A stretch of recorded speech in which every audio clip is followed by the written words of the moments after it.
Hello, everyone. Elliot Roberts is one of the most popular Beatles creators on YouTube, and he's definitely one of my favorites. His channel is fantastic, a hub for thoughtful, funny, deeply researched Beatles content. Every time he uploads a new video, it feels like an event. I usually stop whatever I'm doing to watch his new video. So I was thrilled when Elliot agreed to join me recently to talk about his process, how he creates these videos, his love of the Beatles, and to answer the question on everyone's mind. We need the hair care routine, please and thank you. As you can tell, guys, Elliot joined me from a different time zone, all the way across the pond, multiple ponds actually. So that's why he has brilliant sunshine, and my video looked like a hostage video. So here you go, guys. Here's my conversation with Elliot Roberts. Hi, Elliot. Hey, Michael. Thank you for having me on. I appreciate it. So let's dig right in to the questions, and we'll start at the beginning. How did you initially start out becoming a Beatles fan? A Beatles fan? Well, that goes back a long way. My dad is a huge fan of the Beatles. He's from the north of England, so he has that kind of, he grew up around the same time as them and just was, obsessed with their music. And when I was very young, like I'm talking like a toddler, I would have been like 3 or 4 years old, he bought the Beatles anthology and Past Masters. Those were the CDs he had. Those were the Beatles CDs he had. And that was my first kind of exposure to them. There's actually a VHS tape of me as a toddler dancing to I'm Down. Oh, nice. My love for the Beatles goes back to a time before I have memories. So it's and it just kind of has gradually snowballed from there, particularly through high school. That's where I really got deep into their albums and became a hardcore fan.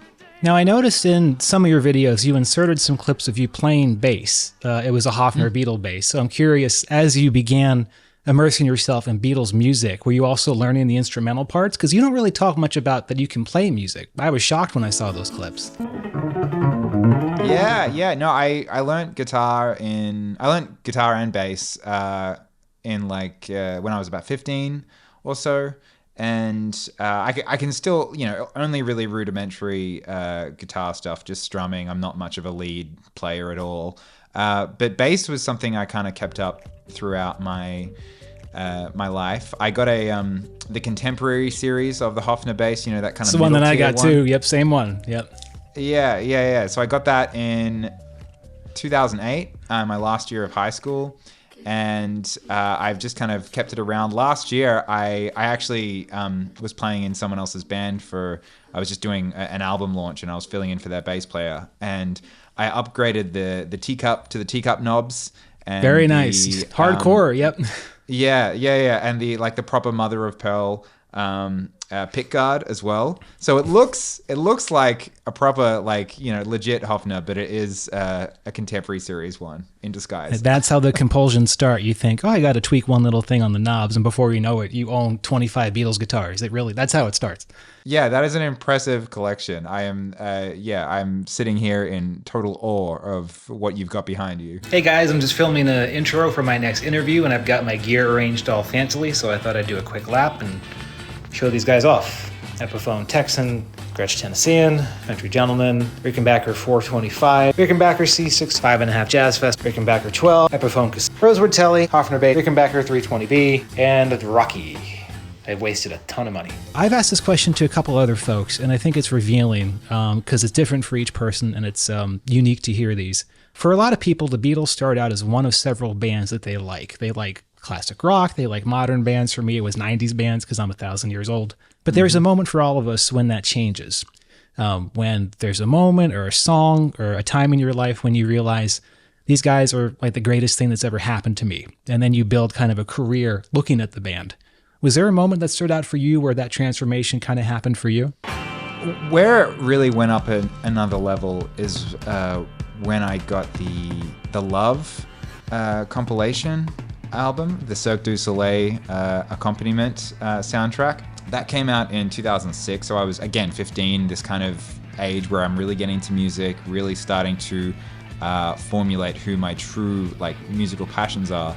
And the previous Beatles album that was mine that I had was the one compilation, which was great because I got to learn their biggest hits. But Love was where, because I hadn't heard all of the Beatles albums around that point. I don't think I'd listened to all of Rubber Soul or Revolver. I just had only a few of the CDs that I'd go out and bought myself. So I heard all this this kind of psychedelic, this mishmash of all these different eras, and it was like a boosted sound. It was because it was Giles Martin's first project that he worked on, and right. The bass was increased, everything became wider, and it just to borrow a phrase I've heard from Ringo Starr, it was like an arrow through the brain. It was just like, oh my God, man, this is something else. For sure. And that's when I got really into their psychedelic period. I bought Magical Mystery Tour because I heard that was their most psychedelic album. But it just made me go like, wow, there's just so many layers to this band. I got into them from their early stuff, but just hearing something like Tomorrow Never Knows. It was hearing that blended with Within You, Without You that I was like, what is this? And that kind of that was where I was like, okay, I now need to buy every single Beatles album and understand what's going on here. Yeah, Love is a very much underrated album, even to this day. Yeah. I Am the Walrus, Octopus's Garden, those are my favorite mixes. I just listen to those every time I have to listen to those songs. They'd taken Within You, Without You and put the Tomorrow Never Knows drums on it, and then started to bring in a guitar from here and a thing from there. And we went, that's it, exactly, that's what we're talking about. Just to kind of piggyback on that, it sounds like you may have started with the psychedelic era just because Love had a bunch of those songs with great mixes. Do you have, or did you start with a preferred era of the Beatles? Did you kind of begin in the mid-period, go late, go back to the early stuff? And do you have any particular favorite era even at this point? I started with their early stuff. All the stuff on Anthology 1 is very special to me because it's some of the earliest. I feel very warm about stuff like Besame Mucho and Mr. Moonlight. Even those early outtakes. I love all that stuff. It wasn't until later that I realized that that's not the good stuff that Beatles fans go on about. But that was the stuff that I really enjoyed. Which is kind of nice. I like that my entry point into the Beatles was their earliest music because it allowed for a very kind of organic progression through their discography.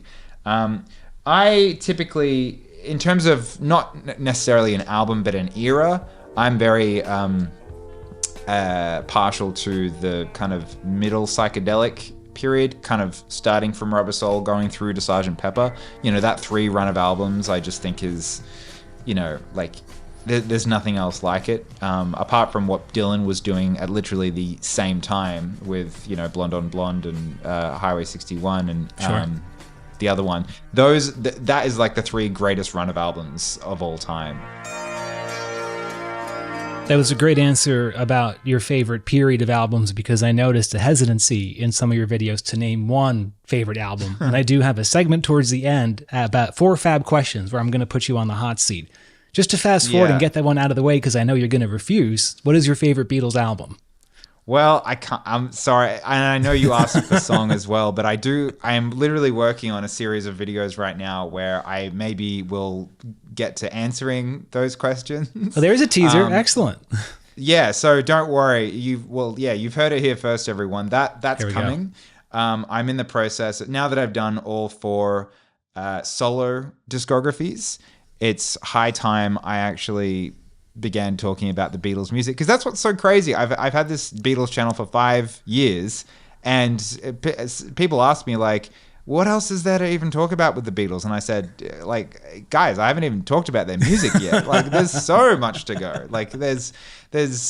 So I've got a few videos that I'm in the process of writing and putting together that won't be out until next year. Oh wow! They're going to be very big. It's either going to be one really big video or a series of videos. I think I'm going to be leaning more towards the latter, just because there's so much that I've got a small book's worth of stuff that I've written about. So it's just a matter of yeah, filming it, editing it. But yeah, it's coming. You'll all know the answer to that question soon enough.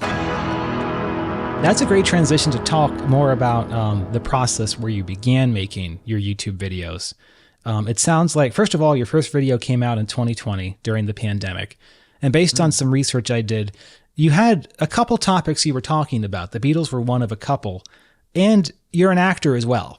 So you had a few buckets in the air, a few things going on. You decided to do a couple highly edited Beatles videos. And then at one point, it must have taken off. So can you talk through the early years of YouTube, how you went from your first couple videos to, holy shit, these are kind of taking off now? Well, it all kind of happened during the pandemic. So my first video came out in September of 2020. Before that, what I was doing, because I'm an actor, that's my background. I spent most of my 20s, in the theater, and also towards the end of my 20s, I was making kind of little comedy videos, little sketch videos, the kind of thing you'd put on TikTok now, but TikTok wasn't really a thing. I was just kind of like uploading it to YouTube and Instagram and hoping for the best. And like my family and friends loved them, but they weren't getting any kind of reach beyond that. And then it was just when we were in lockdown. I live in Melbourne, which was one of the most locked down cities in the world. We had one of the longest runs of like indoor time. Today, Melbourne marked 200 days under strict stay-at-home orders. We love double centuries in Australia, but we're normally celebrating those on some sort of sporting field like the MCG. So there was just so much. And I was fortunate. I was working, my job before that was in retail at the Apple store. And I had a pretty good setup where like they were basically like funding our lockdown period. So it meant that like I could just like stay at home and I didn't really have anything else to do. So I was like, well, I won't keep making videos that will only be funny to my family and friends. I'm going to start making videos about topics that people actually are interested. And what's the topic that I know the most about?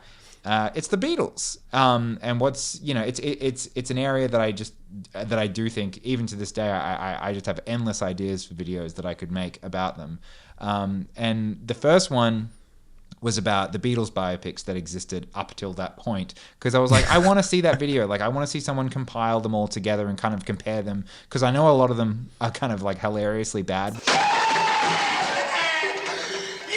Wouldn't that be funny to just like put them all in one video? And I was like, well, I guess I'll make that video. The scenes featuring the Fab Four leave a lot to be desired. The four guys look like they just met the day they filmed. There's zero chemistry between them, and the man playing John Lennon is kind of terrible. We booked a session, didn't we? Ringo, George and I have been cooling our asses for 2 bloody hours in the studio, and you don't have the bleeding decent. And then I made it, and then it did okay. It got a few hundred views or so. I was happy with it. And then in December of that year, a few months later, I released a video talking about Paul McCartney's solo album Ram that he made with his wife Linda, and how it is a kind of a precursor to the indie pop genre.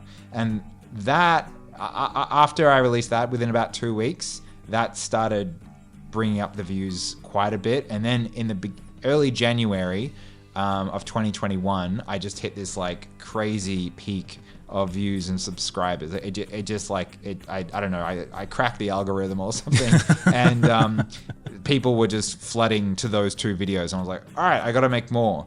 But I didn't want to be like I don't know why. I think I was afraid of being pigeonholed as just being just a Beatles creator. Guy, I wanted, right. yeah. Which like these days, like in terms of how I've grown and progressed, I'm actually fine with that. I'm very much okay being a Beatles YouTuber. That like what an honor to have that, to have that title. But back then I was like, because I'm just a big nerd about a lot of stuff, and there's a lot of things that I'm interested in. I feel like I could make videos that are just as good about a whole number of topics, which is why I pivoted to this like random video about The Legend of Zelda, because I was like, hey, I'm interested in this as well. Maybe people just like me for me. This is me. It's January 2000. I'm 9 years old, and I am dressed up to the best of my abilities as Link from The Legend of Zelda Ocarina of Time. See, I've even got the Megaton hammer. But no, then I learned that I was like, no, they're here for your Beatles stuff, man. Or at the very least, your classic rock / biopic. There you go. A bit more broad. Topics. Yeah. So yeah, that's the kind of 2 strains that my channel took, biopics and Beatles, but I'm landing more these days into just, solid Beatles territory. And of course other bands like the Beach Boys and that kind of thing. But yeah, it's 50% Beatles at this point. The Beatles are coming. We've got Beat the Beatles. Great time to transition to your process, your research process, how you put these videos together. So, having seen many of your epic videos, 1 hour, 2 hours, 4 hours, there's a hell of a lot of research that must go into it, perhaps some script writing. You talk to camera brilliantly. I don't see a script. I see fluent, coherent, without a break, amazing charisma. And then the editing. Like, the editing is fluid, perfect, they're funny. How the hell do you do all that? I mean, this is all probably like a one-man show situation, right? It must be so much time and effort doing this work. Yeah, it's a one-man show situation. Some people are like, why don't you get other people to help you? And I'm like, I'm too much of a perfectionist. I'm very particular.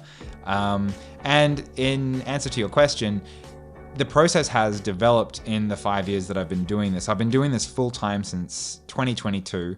So that's, wow, yeah, 4 years of doing that, basically full-time now.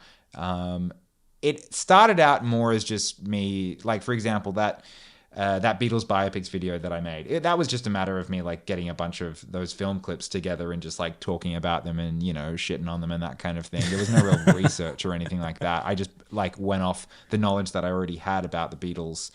Sure. But in the years since my the videos that I've made have become more ambitious, and they have been deeper dives, I have felt obligated, and I relish diving into research. Like, I read, I'm a very avid reader, but my reading now has been, in the past year, also because of the project that I'm working on, I've read nothing but Beatles books.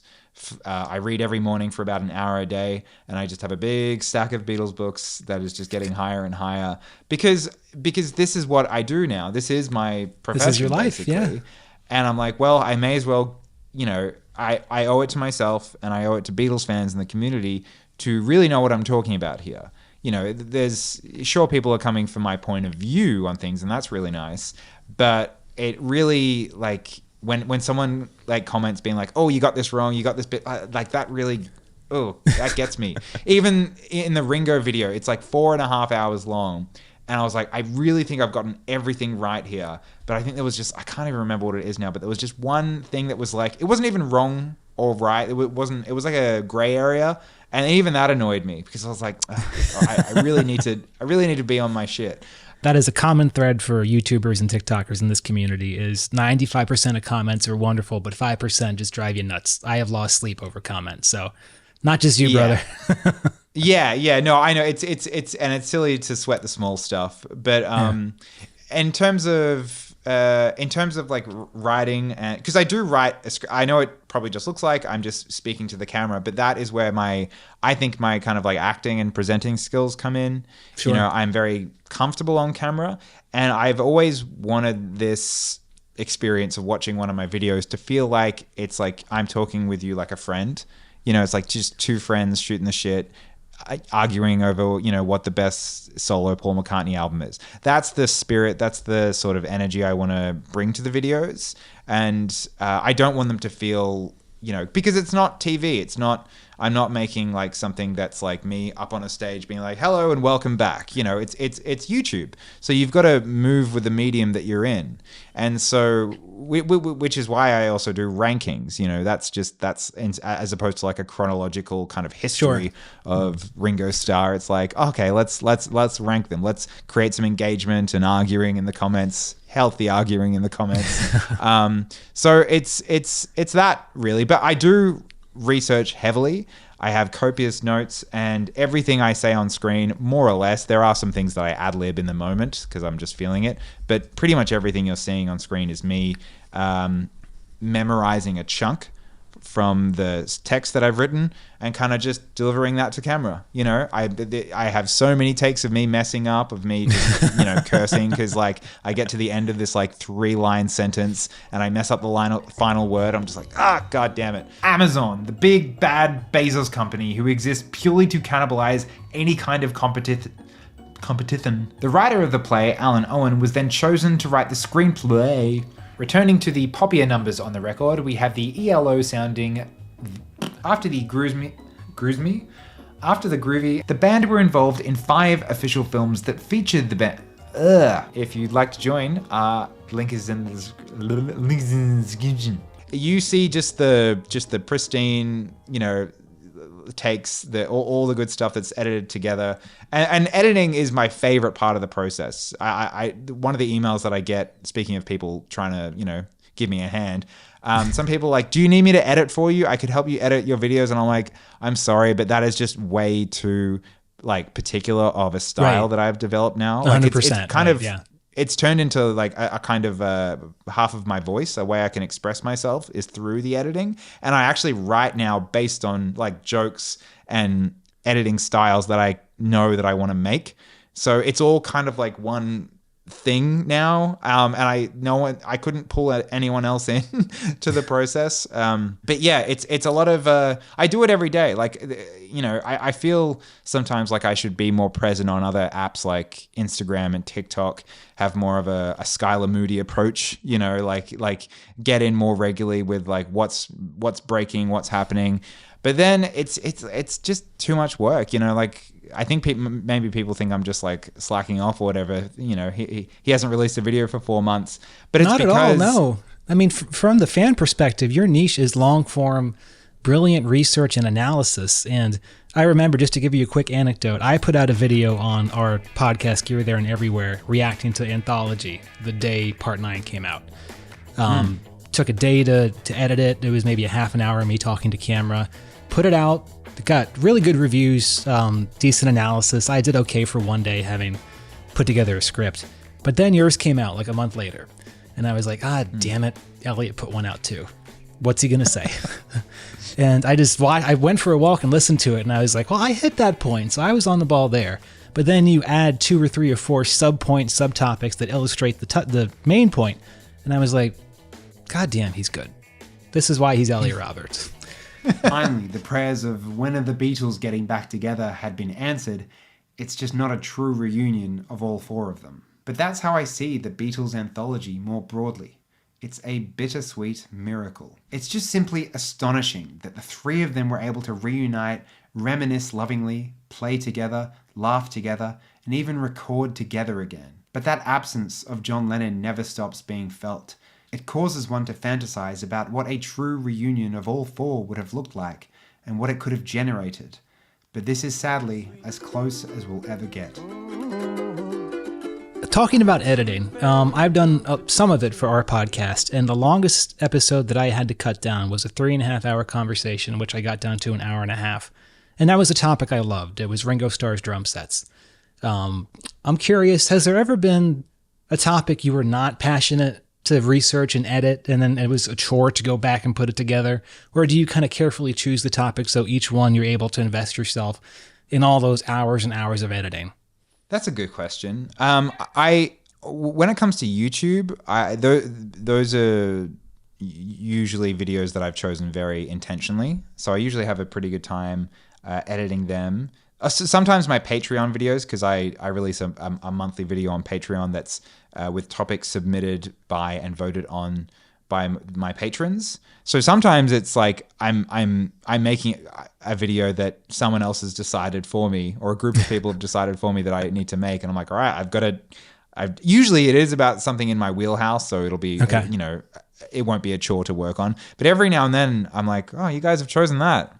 Okay. And I'll just have to be like, all right. I guess I'm screwed. Yeah. But also, come to think of it, in the attempt to broaden my, I guess, the subjects that I talk about on YouTube, so it's not just the Beatles or whatever, I have made videos about other artists, or maybe some films, some biopics that it starts to just feel a bit like, all right, what am I really saying here? It just feels like I'm making a video on this just because it's expected of me. Those ones I can get a little bit bored of, and I'm like, all right, come on, let's one last push here, and then we can get this out, and then you can work on the video that you really want to work on. And I found that the videos that I really want to work on are the ones around the Beatles. So in the last year or so, I feel like I've really sat within that space and been like, okay, this is who you are. You are a Beatles YouTuber. Make those Beatles videos that everyone wants, Is there like a white whale, like a topic that do you want to do, you're passionate about, but you're kind of intimidated by? Yeah, there's like part of accepting what my work has turned into is like accepting that even if I start a video now that's like a white whale, that's something really huge, it's just the knowledge that it won't be released for a number of months and maybe even into the next year. It's that kind of thing. It's putting aside, I'd really love to release something right now, but just knowing that the way I work on stuff, it's just going to take a lot longer. In terms of an actual topic that I'm afraid to broach, just for maybe how big it is or how complex, not so far. I mean, this has kind of been like, this has turned into my niche now. There's, it's actually more invigorating to think of something that is really huge like that and be able to cover it, because that excites me, being able to get really into one niche part of, a Beatles album or something like that. Like that stuff really excites me. So at least when it comes to the Beatles, not quite. Some people are like, are you ever going to make a Paul is Dead video? And I'm like, for what? For what reason? Everyone's aware of what this conspiracy theory is. He's not actually dead. Yeah, I wasn't really dead. It's just like a crazy conspiracy theory. Like, what can I bring to the table? That's what I always ask myself. Like, it's like, I want to talk about this topic. It's like, okay, but what are you going to say about it? Or are you just going to report back the facts that everyone knows about it? Because that's not interesting. So it's got to have a bit of me that I can bring to the table in the content, right? Yeah. I've always thought, before we move on, that your kind of niche, at least from my perspective, is taking on the tasks no one else wants to do. Watching all the Beatles biopics, watching Broad Street. And I was thrilled watching the first one, because I had seen most of those videos years ago when I was a kid, like Love Story, John and Yoko, Two of Us, The Birth of the Beatles. And seeing those compiled back to back and hearing your commentary, it was like a public service for Beatles fans. Like, someone had to do it and you were the guy. So that's kind of how I think of you, the guy who does what has to be done. Yeah, well, that's a nice way to think of it. I think that's a fun way to look at it as well. Like, that first video that I did is called I Watched All the Beatles Biopics So You Don't Have To. And around that time, like the late 2010s, early 2020s on YouTube, that was a very popular title. Like, I did X so you don't have to. It's just like I've punished myself in this crazy project of mine, and you can just look at the look at the results without having to get involved yourself. And I think the Ringo discography video was kind of like the peak of that, because who else is listening to every Ringo Starr album? Not even Ringo did that, man. No, I don't think so, and I don't think he'd remember a lot of what he made. But there is a kind of sucker for punishment quality, I suppose, to some of my videos, like analyzing Give My Regards to Broad Street. That was my favorite video of yours, by the way. That was phenomenal. And as much as these musical sequences are the best parts of the film, they do destroy any kind of momentum or sense of urgency that every other scene is trying to hopelessly set up. Like, I get not wanting to cancel a morning rehearsal where hundreds of people are counting on you being there, but it's 3 p.m. at this point. Why are we doing band practice? Aren't these tapes super valuable? Like, to the tune of £6 million? Were they not once referred to as the be-all and end-all? I mean, Jesus, Paul, your whole business is in the hands of this creepy fuck by midnight if you don't find those reels. I'm sure Linda and the guys will forgive you for skipping this one, man. In my research of the Beatles and Paul McCartney, I have a whole other different opinion on Give My Regards to Broad Street.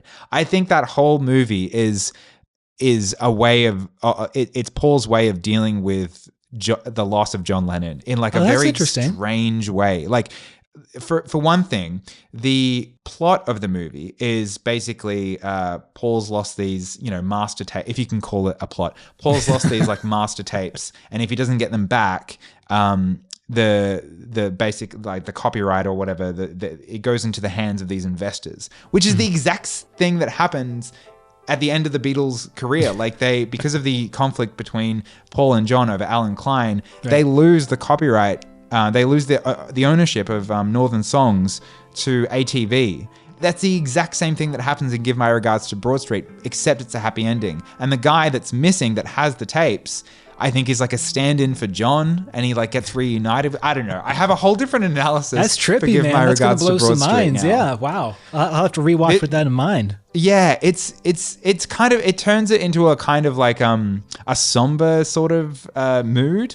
But yeah, this is what spending all day every day thinking and reading about the Beatles does to you. You start to see, particularly with Paul McCartney and like the span of his life. I'm just like, man, there's a lot of stuff that you deal with in very strange ways, but it creates remarkable and sometimes in the case of Broad Street, cringy art. But you know, it's all worth it because it just adds to the rich tapestry that is his life.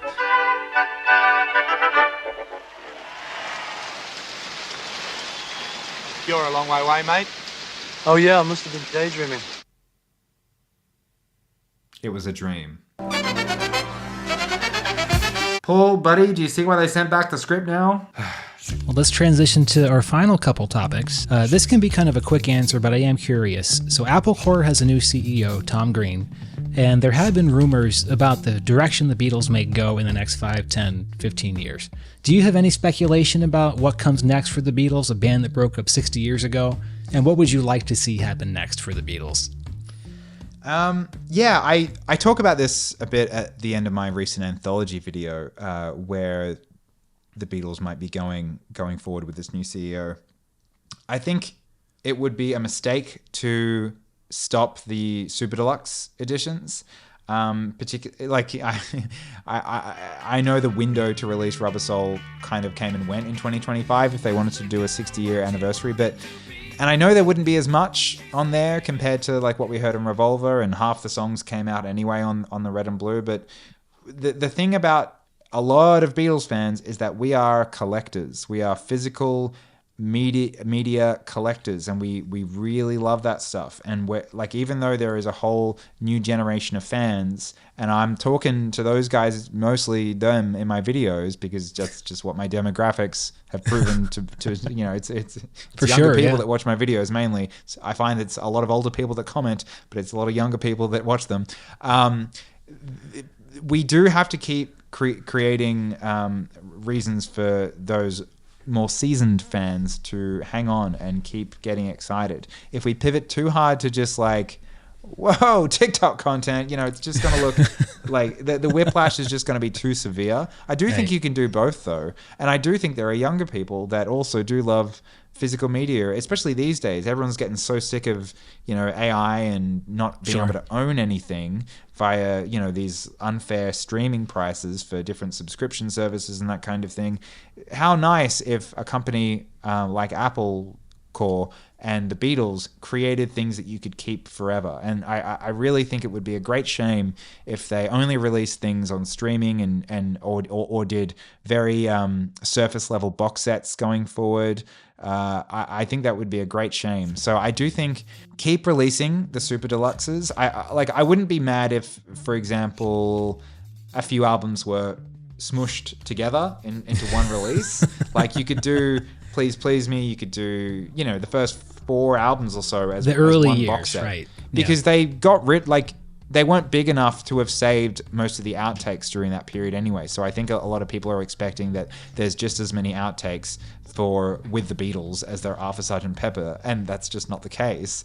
But there's definitely ways that you could do it, and I'm excited for that prospect, because when I was listening to the Beatles anthology, when I was watching it, the music they were playing, the early tracks, sounded so good, like rock and roll music. They play that in like episode 3 or 4. It sounds just fantastic. amazing. Just let me hear some of the rock and roll music.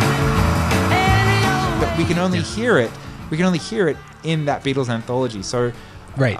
Yeah, I really hope they keep doing things that I guess older fans could appreciate, like box sets. We will still buy them even in a cost of living crisis, but there is something to taking a look at who your new fans are and understanding TikTok. Good night, John. Good night, George. Good night, Ringo. Good night, Paul. No, very well said. Yeah, I think folks should watch your channel and Skylar to get a sense for how to market the Beatles in the future, because I agree, there's so many niches. Like for me, it's instruments and gear. I would love to hear more outtakes like on Anthology 4. You can hear how the Beatles are chording certain chords that you couldn't hear in previous takes. You can hear the gear being used on different takes. I pay thousands of bucks for that shit, and I'm that niche. Yeah. So if folks just go around and listen to podcasts like mine or channels like yours and get to hear what people want, they're going to make a shit ton of money because there's still a lot of demand for Beatle products. I have a very passionate group of Instagram followers, and I said I was going to be interviewing you. So they sent me a ton of questions. I picked my favorite. We need the hair care routine. Please and thank you. Oh, man. I mean, like, it's... I do get this question a lot, you know, but it's all about how you cut your hair. You know, I think a lot of guys, what happens to them is they want to get, you know, a Beatles haircut or like longer hair like mine, and they just grow their hair out. It's like, no, you've got to actually style it. Walk into your hairdresser with a photo of someone that you're looking to get, you know. And for me, it's like, oh gosh, do people really want to hear about this? I get out of the shower, I wash my hair, get out of the shower, comb it, dry it a bit, but comb it back, and then when it is dry, I'll sometimes just get, you know, a bit of product, scrunch it up, lean into the natural waves that are in my hair, and then that's really it. There's not too much else other than that, really. Taking furious notes right now, sir.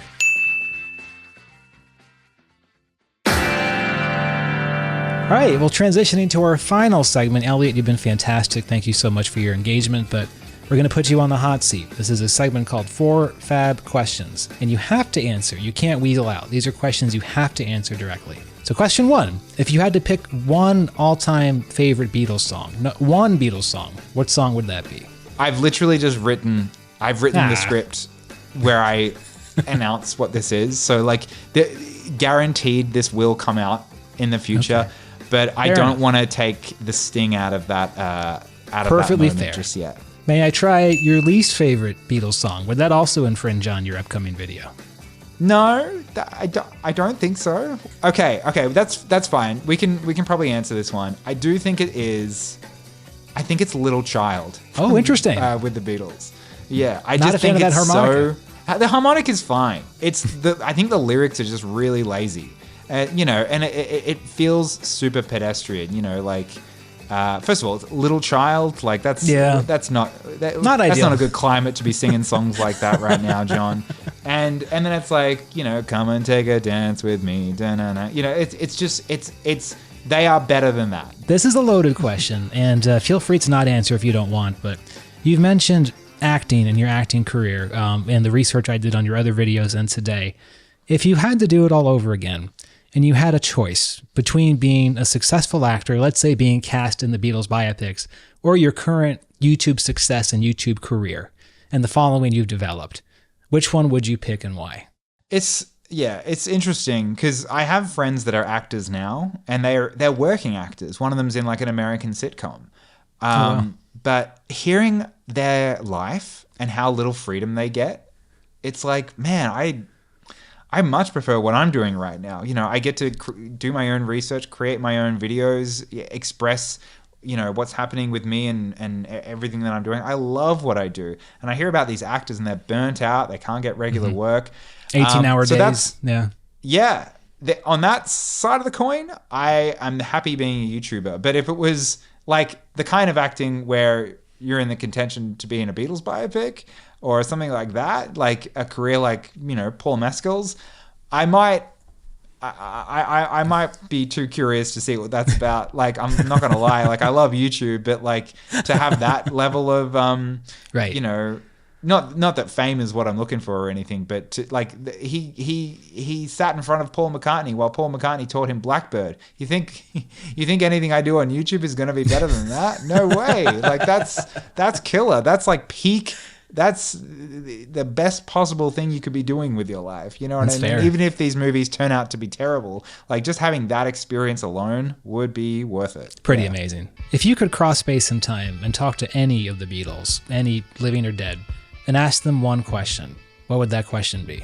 Oh, man. I thought about what I would ask Paul and Ringo, because I figured you might ask that, but I haven't thought about the other two.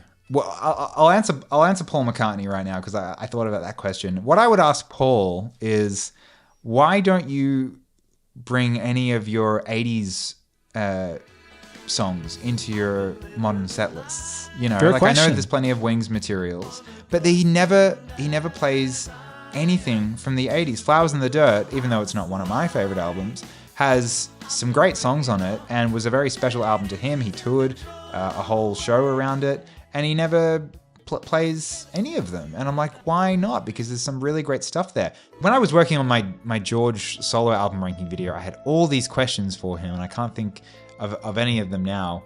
But I suppose it would be around the idea of creating music, because the thing I kept coming back to with George is that he really kept driving home the point that music should be created for the sole purpose of talking to God, you know, of connecting to God. And do you still feel that way? Can music serve other purposes as well? Is it okay to create music that's just created for dancing or for having a good time? Did you ever come around to different views on that? How did your son and his music, his taste in, you know, hip hop or whatever, how did that impact you as an artist? And how did being a father change your perspective on any of these like long held beliefs of yours that you've had pretty much since 1966? Did any of that ever change or modify in any way throughout any of your other life experience? Because George, you know, unlike John, was just the most consistent Beatle in terms of his beliefs and his morals. And I would love to know what, if anything, upended that or, you know, altered that at any point. Yeah, that's what I would ask George. And I would ask John specifically, like, I would be like, be real with me. What are the McCartney albums and the Wings albums that you listened to in the 70s? Because I know he you know, there's the bit in Man on the Run where Sean Lennon says, our copy of McCartney was not only played, but quite worn as well. If you look through my dad's LP collection, our copy of McCartney was played and quite worn, actually. You can tell that they were listened to. He was a McCartney fan for sure. Yeah. Yeah, I was like, you shat all over that album when it first came out for reasons that we all are aware of. But how did your perspective on his music alter? And I know he loved songs like Coming Up, but what else did you love of Paul McCartney's music? You know, I would basically just ask him about Paul. It's beautiful and it's sad at the same time. You know, we'd loved each other all our lives.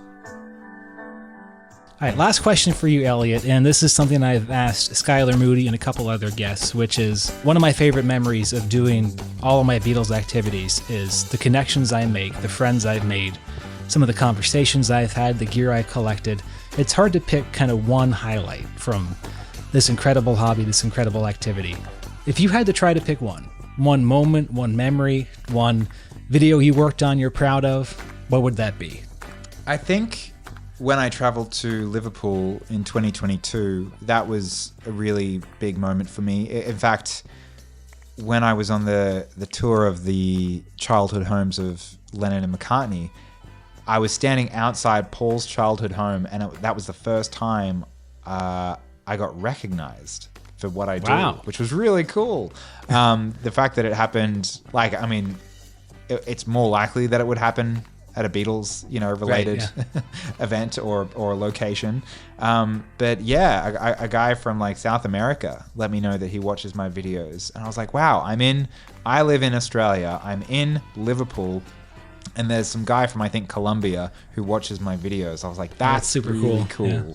That's like, you know, even if I was, you know, an Australian celebrity that only Australians know, like, they're not going to get recognized overseas or anything like that. That's what I love about being a YouTuber, is that I'm not just playing to my state or my country. Like, anyone in the world can watch my stuff. And that trip was really, it was like a pilgrimage to Liverpool, and, like, you know, really going to these locations I'd heard about my whole life. But getting recognized and someone asking for a photo because they watch the videos that I make was like, wow, this is really cool. It feels like it's all coming together.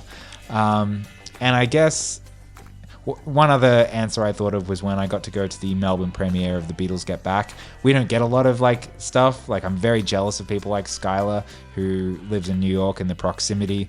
The fact that that's where everything happens, you know, that little Paul show that he did at the Bowery. Like, I would love if I had that kind of proximity. I feel like I would have more opportunity in that regard as well as a Beatles creator.